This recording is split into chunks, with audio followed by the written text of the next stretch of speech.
Hello student, आज के video में मैं दो चीज पे बात करूंगा। सबसे पहली चीज तो बहुत सारे वो बच्चे जिन्होंने मेरे को मैसेजेस करे कि उनका एग्जाम बहुत अच्छा गया, तो उनको बहुत बहुत कॉन्ग्रेचुलेशंस, और मेरे ख्याल से अब उनका ड्रीम कॉलेज में जाने का सपना पूरा हुआ और एमबीबीएस वो इजिली मनचाहे कॉलेज के अंदर वो ले आएंगे।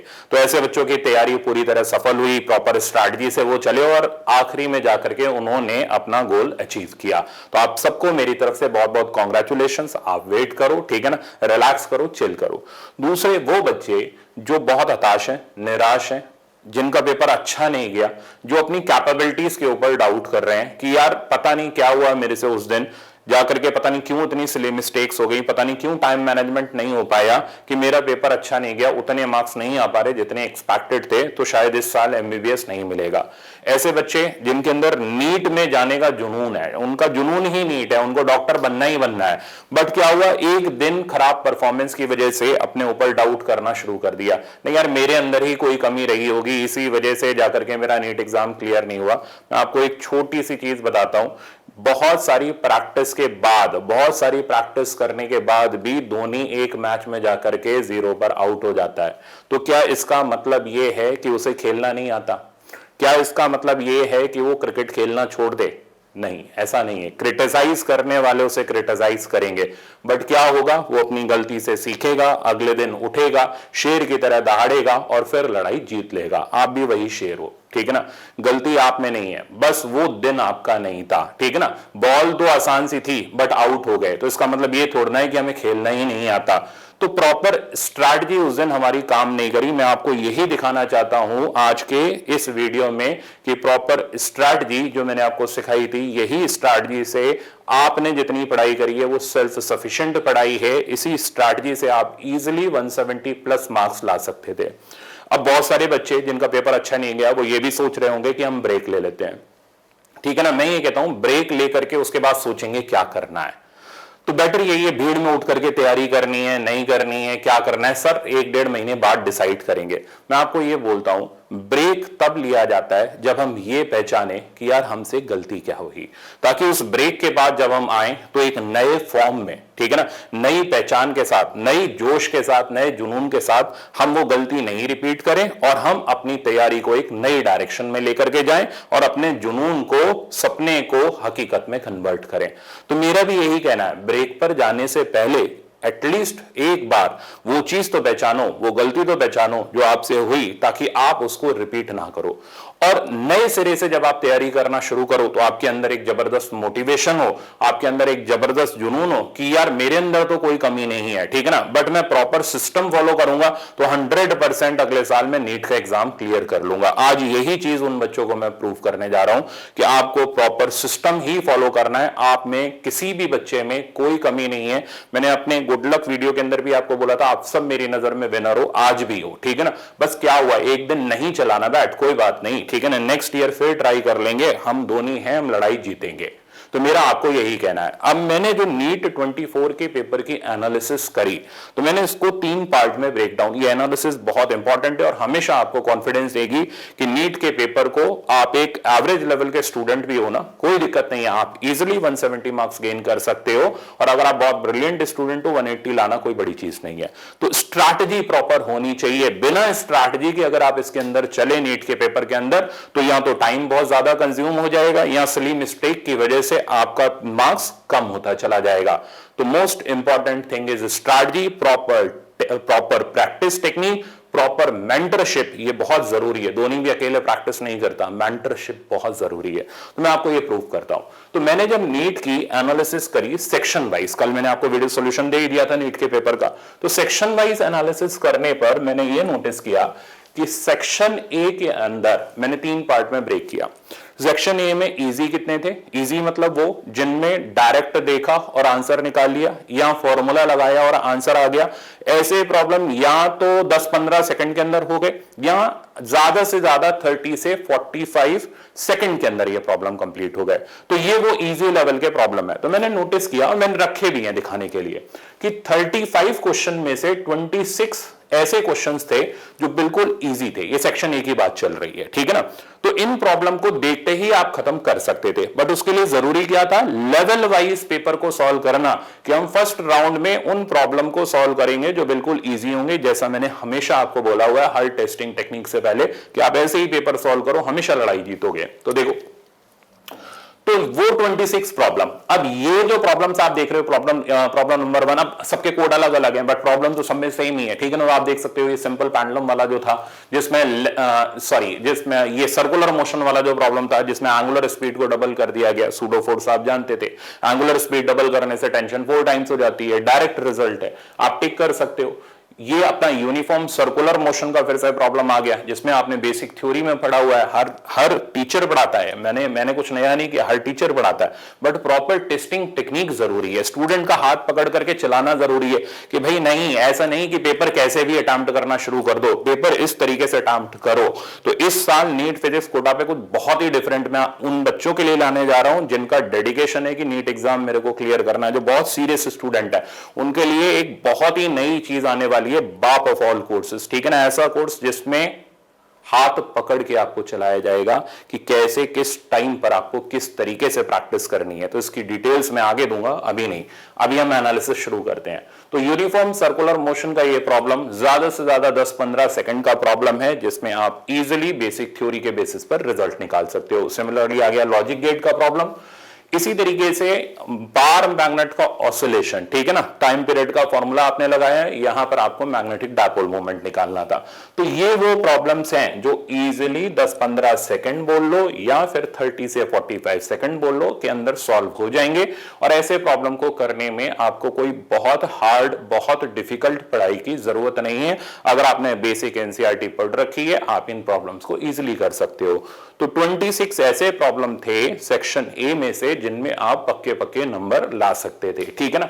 तो जैसे ये प्रॉब्लम्स आप देख रहे हैं, मैंने सारे फिल्टर कर रखे हैं, आप वीडियो के बाद जरूर देख लेना, ठीक है ना। तो ये वो प्रॉब्लम्स हैं जिनको मैं बोलूंगा बहुत ही इजी लेवल के हैं, ठीक है। ये चलते चले जा रहे हैं, डायरेक्ट ग्राफिकल प्रॉब्लम है, ठीक है ना।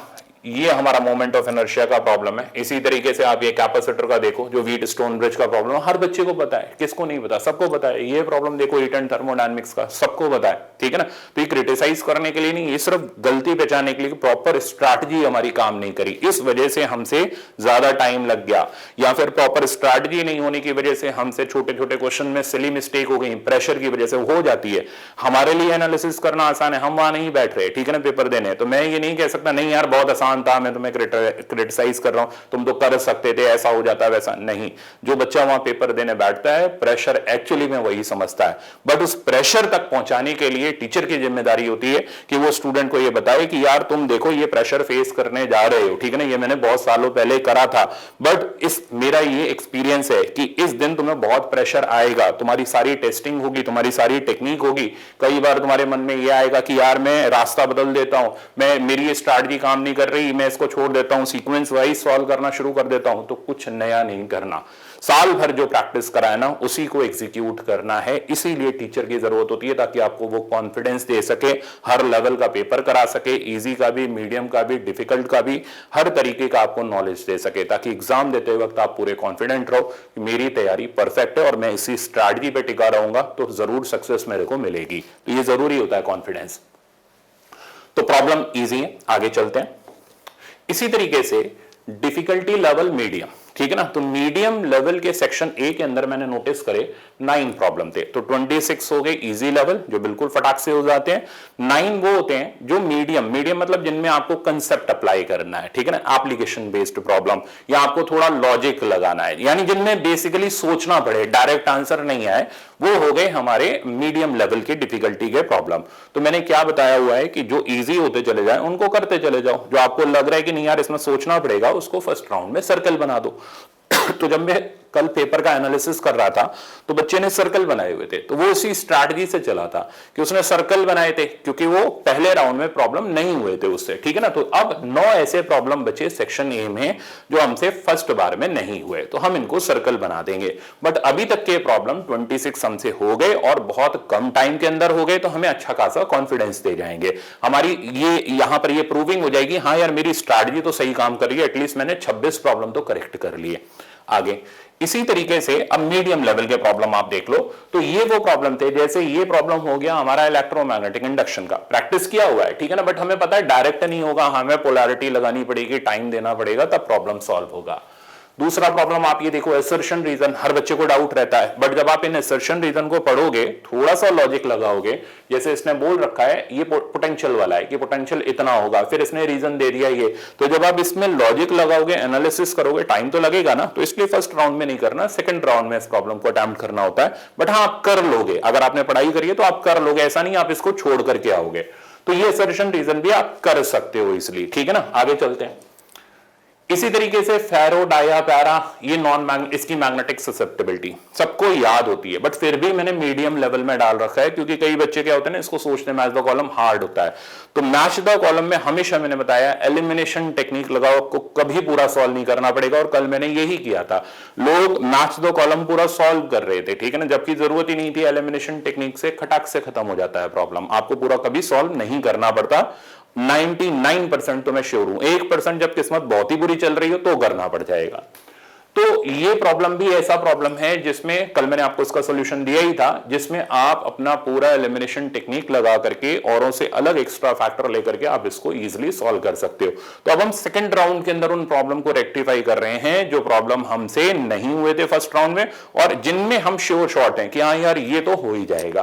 तो अभी तक के 3 प्रॉब्लम तो ऐसे हैं जो आमतौर पर अगर आपने ढंग की पढ़ाई करी है, ठीक ठाक पढ़ाई करी है, तो आप इजिली कर लोगे। आगे वर्नियर कैलिपर खूब सिखाया हुआ है आपको, तो वर्नियर कैलिपर भी इजीली हो जाएगा, और ये लीस्ट काउंट निकालना कोई बड़ा काम नहीं है, खूब प्रैक्टिस करते हैं हम इसकी। अब इस स्टेटमेंट बेस्ड प्रॉब्लम पर आते हैं। ये लॉजिकल स्टेटमेंट बेस्ड प्रॉब्लम है।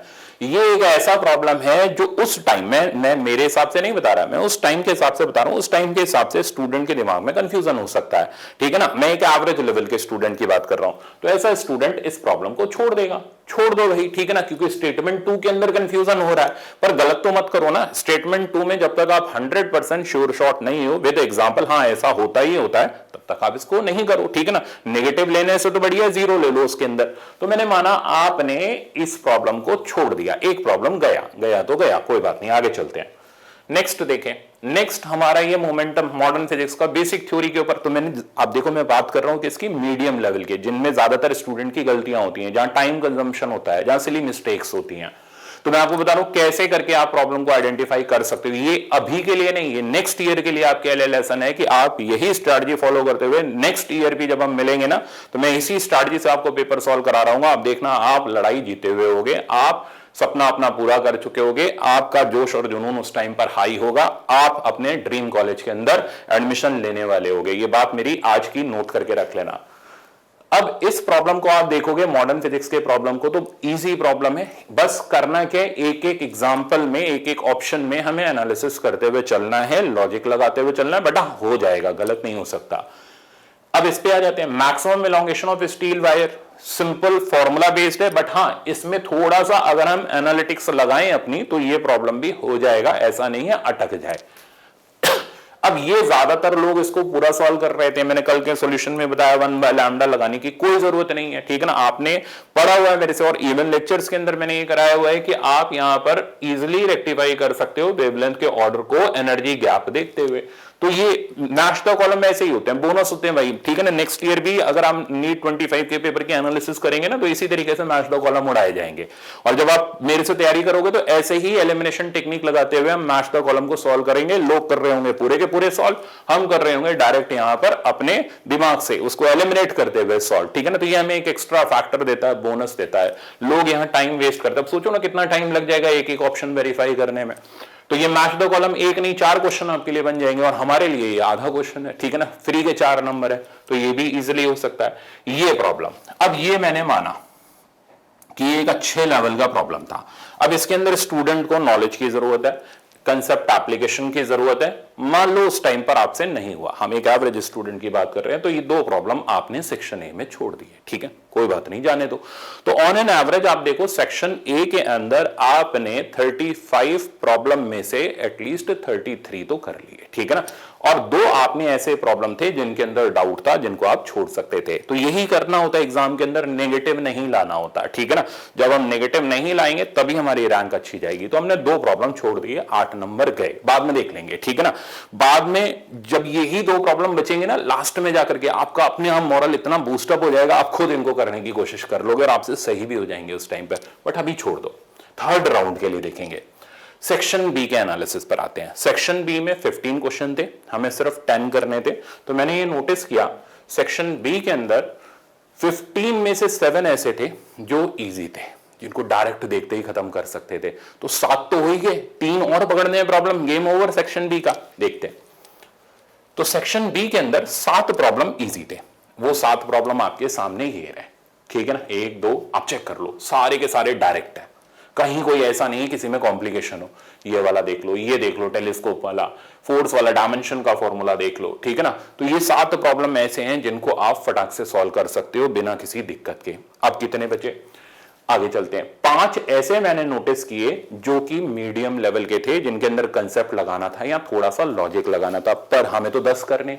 7 हम वो पकड़ चुके हैं प्रॉब्लम जो बिल्कुल फटाक से हो जाते हैं। यानी इन 5 में से भी हमें सिर्फ वही 3 काम के ढूंढने हैं, बाकी 2 को रफा दफा कर देना है। चलते हैं आगे। देखो भाई, इसको मैंने मीडियम में रखा है, जबकि आमतौर पे इसको इजी में रखना चाहिए, बट फिर भी मैं एवरेज स्टूडेंट बनते हुए खुद को इसको मीडियम में डाल रहा हूं। तो मैं आपके जगह पर इस पेपर की एनालिसिस कर रहा हूं, तो ये मैंने मीडियम लेवल में डाल रखा है प्रॉब्लम। अब अगर वैसे तो देखा जाए तो इजी है, वीटी ग्राफ से एटी ग्राफ बनाना, प्रैक्टिस सेशन के दौरान हम लोग इसको खूब कर, मतलब ये ऐसा है जो हम कर लेंगे, कोई दिक्कत नहीं आएगी। हाँ, बट एक बार थोड़ा सा सोचना पड़ेगा, फटाक से नहीं करके थोड़ी देर बाद कर लेंगे, सेकंड राउंड में कर लेंगे इसको। ये प्रॉब्लम ऐसा है जो नया था, ठीक है, नया ही था सबके लिए, तो आपको सोचना पड़ेगा। छोड़ दो यार इसको थोड़ी देर के लिए, क्या इसके पीछे पड़ने की जरूरत है। एक तो हो गया, हमें कितने ढूंढने, सिर्फ 3 ढूंढने, 5 है हमारे पास, ठीक है, जाने दो। Iron rod L, magnetic moment M, 60 degree पर बेंड किया, आपने खूब प्रैक्टिस करी हुई है, ठीक है ना। थोड़ा सा लॉजिक लगाओगे आपको इसका सोल्यूशन मिल जाएगा इफेक्टिव लेंथ देखते हुए, तो ये प्रॉब्लम इजीली कर सकते हैं। और आगे चलते हैं, 2 प्रॉब्लम हो गए, अब सिर्फ 1 चाहिए। अब इसमें हमारे पास ये 2 ऑप्शन आते हैं, मान लो आपने पिछले भी छोड़ दिया, ठीक है ना। अब आपको अच्छे तरीके से मैंने मास्टर क्लासेस के अंदर, इवन लेक्चर्स के अंदर ये बताता हूं, स्पेशल लेक्चर इसके ऊपर होता है कि सरफेस से अगर हम सर्कुलर ऑर्बिट में ले जाएं तो किस तरीके से हम लोग वर्क डन की वैल्यू कैलकुलेट करते हैं। तो कैलकुलेट करना पड़ेगा, बट करा जा सकता है। एक एवरेज लेवल के स्टूडेंट की अगर हम बात करें तो वो कर सकता है अगर उसको कंसेप्ट की नॉलेज है, ठीक है ना। तो अगर आपने सीखा हुआ है तो आप इसको कर सकते। चॉइसेस देखो हमारे पास कितनी है इसके अंदर। ये problem capacitor, parallel blade capacitor, हम इसकी बेसिक थ्योरी पर खूब काम करते हैं। हमने चार्ज कर दिया कैपेसिटर को, बैटरी हटा दी, अब हम सेपरेशन बढ़ा रहे हैं, घटा रहे हैं, खूब खेले हुए हमने ये। बट इसमें भी हमें लॉजिक लगाना पड़ेगा, बट ये भी प्रॉब्लम किया जा सकता है। तो इन 5 में से 3 ऐसे हैं जो श्योर शॉर्ट 100% हम कर सकते हैं अपनी चॉइस के हिसाब से। तो यानी सेक्शन बी मेरे को ऐसा नहीं लगा कि उसमें कोई प्रॉब्लम मैं छोड़ के जाऊंगा। अगर मैं एक एवरेज लेवल का स्टूडेंट हूं, मैं या तो इसको कर लूंगा, इसको कर लूंगा, और इधर मेरे को बहुत आसान लगा तो मैं इसको कर लूंगा, ठीक है ना। तो 3 ये हो गए। या फिर अगर मेरे को इसका कंसेप्ट क्लिक कर गया तो मैं ये भी कर सकता हूं, ठीक है ना, डिपेंडिंग ऑन द चॉइस, ठीक है ना। तो मैंने सेक्शन बी में से 10 प्रॉब्लम तो अटेम्प्ट कर लिया, अभी तक सिर्फ मैंने 2 प्रॉब्लम छोड़े थे, यानी 172 मार्क्स मेरे फिजिक्स के अंदर इजीली आ सकते हैं। आगे, अब सेक्शन बी में 3 प्रॉब्लम ऐसे थे जो क्रिटिकल थिंकिंग बेस्ड थे, जिनका कुछ अता पता नहीं था, ठीक है ना। इनका सोल्यूशन मैंने आपको कल दिया ही था, बट इनमें बहुत बुद्धि प्रयोग करनी थी, ठीक है ना। तो क्यों करना, 10 हो गए, वो हमें थोड़ा ना इनाम देने जा रहा है। इसमें भी वो 4 नंबर देगा, और अगर गलत कर दिया तो 1 नंबर तो काटेगा ही काटेगा, वो तो रियायत तो करेगा नहीं। तो ऐसे क्रिटिकल थिंकिंग के प्रॉब्लम मैंने अलग कर रखे हैं आपके, पर ये नेक्स्ट ईयर के लिए लेसन है कि हमें इतने लेवल की तैयारी करते हुए चलनी है, क्योंकि अगर ये सेक्शन ए में आ गए तो करके आना पड़ेगा ना। तो हमें तैयारी का लेवल इस हिसाब से डिसाइड करना है कि हम इतनी क्रिटिकल थिंकिंग तो अपनी रखें कि अगर ये सेक्शन ए में नेक्स्ट ईयर आए, क्योंकि ऐसा तो नहीं है कि सेक्शन ए के अंदर सारे डायरेक्ट आ गए, सारे के सारे फॉर्मूला बेस्ड आ गए, कुछ तो आए थे सोचने वाले प्रॉब्लम। तो ये भी नहीं है कि हम खाली फॉर्मूले रट लेते हैं और हम सिलेक्ट हो जाएंगे, नहीं। तो फिर आप इजी प्रॉब्लम गिन लो, 26 और 7 यानी 33 प्रॉब्लम होंगे। 33 प्रॉब्लम होंगे पर उतने में काम तो नहीं बनेगा आपका, उसमें आपको मेडिकल कॉलेज तो नहीं मिलेगा, उसमें आपका मन तो नहीं भरेगा कि हाँ हमने फिजिक्स में अच्छे खासे नंबर गेन कर लिए, ऐसा तो नहीं होने वाला, ठीक है ना। तो तैयारी तो करनी पड़ेगी और तैयारी अच्छे लेवल की ही करनी पड़ेगी। ऐसा नहीं है कि बहुत ही लिद्दड़ पेपर आया है, ऐसा लेवल के प्रॉब्लम आप देख लो लास्ट ईयर भी नहीं थे, ठीक है ना। इस साल के पेपर में अच्छे खासे प्रॉब्लम है, हाँ, बट हमारे पास चॉइस है इनको छोड़ने की।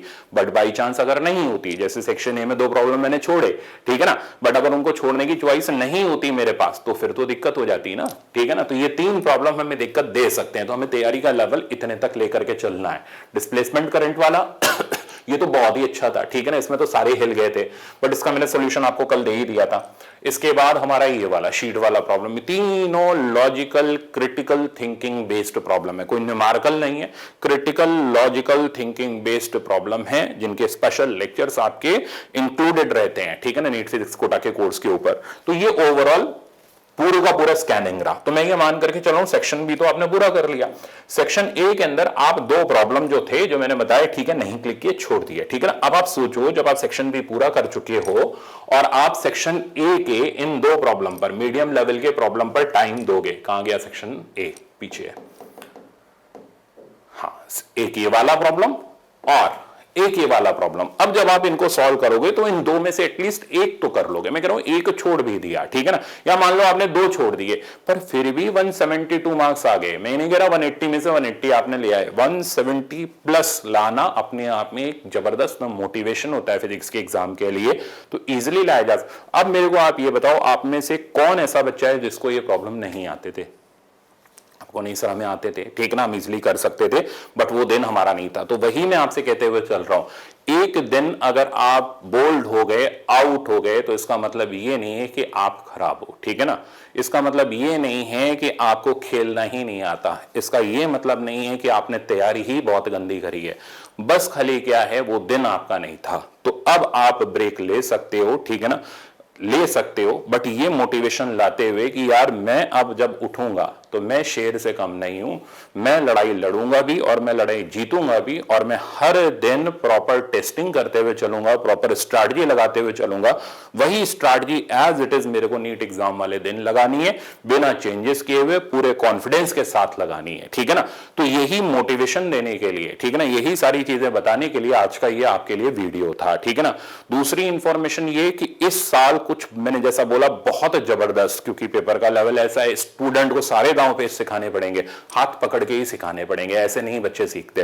तो इस साल कुछ बहुत डिफरेंट मैं आपके लिए करने जा रहा हूं, ठीक है ना, एक ऐसा कोर्स लॉन्च करने जा रहा हूं उन बच्चों के लिए जिनके अंदर डेडिकेशन है, जिनके अंदर जुनून है। मैं उन बच्चों की नहीं बात कर रहा जिनके अंदर जुनून ही नहीं है, ठीक है ना, जिनके अंदर जुनून है, यार मेरे को डॉक्टर बनना है, बट वो दिन मेरा नहीं था, ठीक है ना, पर नेक्स्ट ईयर वाला दिन तो मेरा है, उस दिन मेरी सीट पक्की है। तो उन बच्चों के लिए एक स्पेशल कोर्स, ठीक है ना, एक बहुत ही स्पेशल कोर्स जो आज तक की नीट फिजिक्स कोटा की हिस्ट्री में मैंने लॉन्च नहीं किया, वो लॉन्च करूंगा। तो आप उसका वेट करना, ठीक है ना, उसका वेट करना, उसका वीडियो बहुत ही जल्दी आने वाला यूट्यूब चैनल के ऊपर। और आप जब उस वीडियो को देखोगे आप वाकई में फील करोगे, हाँ यार ये कोर्स ऐसा कोर्स है जो बाकी सब चीजों से अलग हट करके है और हमारे सपने को पूरा कर सकता है। Thank you very much and all the very best.